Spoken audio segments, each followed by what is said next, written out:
Alright, let's see if this works. Junk Shop Libraries Improv Bible Study.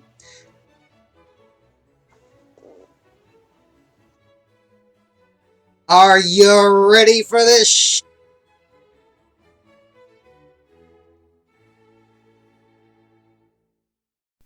All right. Well, welcome everybody once again to Improv Bible Study here on the Junk Shop Library channel. We will be turning today to the 10th chapter of the 5th book of Moses called Deuteronomy. No particular announcements before we dive right in, so let's dive right in, shall we? Hang on to your butts, y'all. It's the word of the Lord.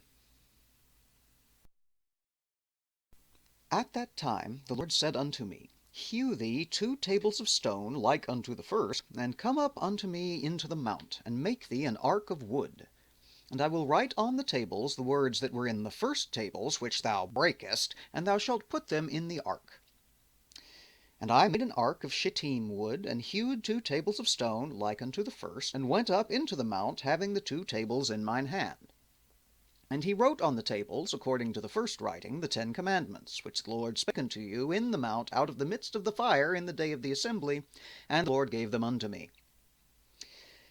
And I turned myself, came back down from the mount, and put the tables in the ark which I had made, and there they be, as the Lord commanded me. And the children of Israel took their journey from Beeroth of the children of Jachan to Mosera. There Aaron died, and there he was buried, and Eleazar his son ministered in the priest's office in his stead. From thence journeyed unto Gudgoda, and from Gudgoda to Jotbath, a land of rivers of waters. At that time the Lord separated the tribe of Levi to bear the ark of the covenant of the Lord, to stand before the Lord to minister unto him, and to bless in his name unto this day. Wherefore Levi hath no part nor inheritance with his brethren. The Lord is his inheritance, according as the Lord thy God promised him. And I stayed in the mount, according to the first time, 40 days and 40 nights, and the Lord hearkened unto me at that time also, and the Lord would not destroy thee.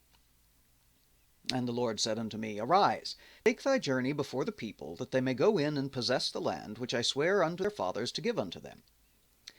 And now, Israel, what doth the Lord thy God require of thee, but to fear the Lord thy God, to walk in all his ways, and to love him, and to serve the Lord thy God with all thy heart and with all thy soul, to keep the commandments of the Lord and his statutes, which I command thee this day for thy good. Behold, the heaven and the heaven of heavens is the Lord's thy God, the earth also, and all that therein is. Only the Lord had a delight in thy fathers to love them, and he chose their seed after them, even you, above all people, as it is this day. Circumcise therefore the foreskin of your heart, and be no more stiff-necked. For the Lord your God is God of gods, and Lord of lords, a great God, a mighty, and a terrible, which regardeth not persons, nor taketh reward. He doth execute the judgment of the fatherless and widow, and loveth the stranger, in giving him food and raiment. Love ye, therefore, the stranger, for ye were strangers in the land of Egypt. Thou shalt fear the Lord thy God, him shalt thou serve, and to him shalt thou cleave, and swear by his name. He is thy praise, and he is thy God, that hath done for thee these great and terrible things which thine eyes have seen. Thy fathers went down into Egypt with 70 persons, and now the Lord thy God hath made thee as the stars of heaven for multitude. And there we have Deuteronomy, 10th chapter. Okay, well, first and foremost, I will admit to having more patience for a theatrically metaphorical turn of phrase than your average bear. Having said that, when you enter the realms of circumcise the foreskin of your hearts, you done gone too far. Because that shit is just weird. That's a weird thing to say to people.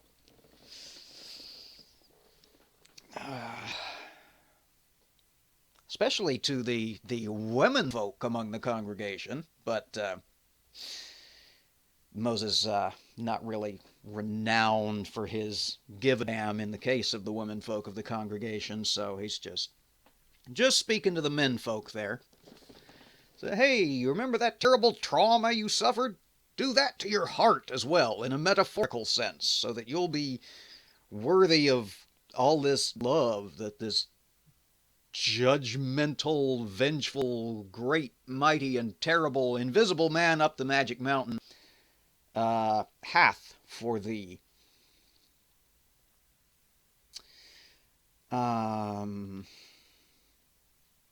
Let's see. In this chapter, we've had Moses take credit for the building of the Ark of the Covenant, which I guess he can do now that the original builders of the Ark of the Covenant are dead, just like everybody else from that generation, and more than likely one following. So, given that his word is law to a Judge Dredd extent, he's able to take credit for building the whole Ark of the Covenant. Just apparently a little arts and craftsy project that the Lord God Almighty told him to cobble together while he was up the mountain. So he ran out into the, hit up the desert Home Depot and the desert Hobby Lobby. Pause to spit. Hobby Lobby. Phew.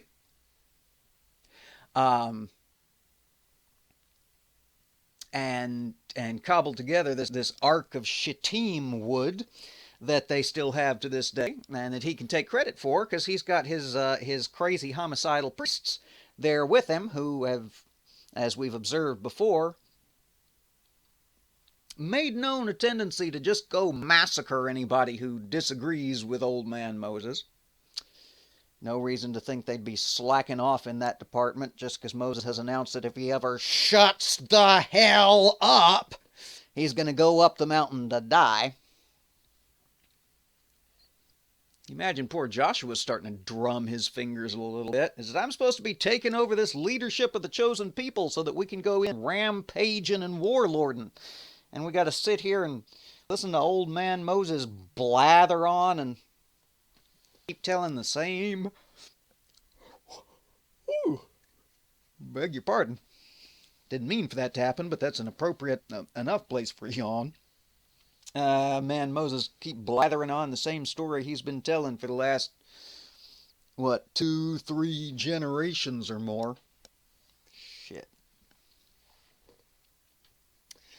Yeah. And other than Moses taking credit for building the magic box for the sacred tables that it took the Levites who knows how long to make, and coining a peculiarly strange and gross turn of phrase. One more time for the cheap seats in the back, shall we not? Circumcise, therefore, the foreskin of your heart, and be no more stiff-necked. Yeah, other than that, not really much happened in 10, did there? Just more Moses talking about how important he was and how loving and yet how vengeful and terrible God is. I guess at one level we should just be grateful that this is one of the verses that nobody, at least to my knowledge, takes seriously, literally. No, that's not a metaphor. That's an instruction from Jehovah. We must circumcise the foreskin of our hearts, which in modern medical terms means to remove the pericardial membrane. Well, I don't know. I guess maybe there was some weird offshoot cult that did that, but, they all would have died of shock, blood loss, or massive infection. just within the first generation, and we never would have heard that they even existed. There's a religious horror story out there for you. Free, gratis, for nothing. Take it and run, writing community. All right, well, I think that's all I've got for the terminally uneventful Deuteronomy 10. We'll be back soon with Deuteronomy 11, still in quotation marks. Great, Caesar's ghost. Still in... We stay in quotation marks. How?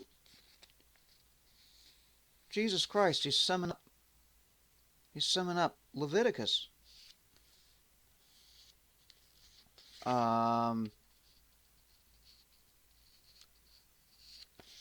Holy Moses. All right. I won't tell you how long this goes on because you'd leave and not come back until we hit the book of Joshua.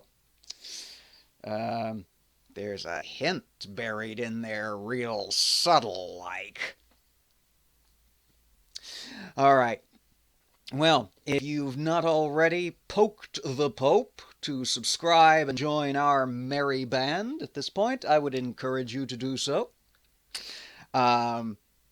Hit the little thumbs up buttons for me there if you would. And other than that, everybody take care, be safe, and as always, stand against hate. Bye now.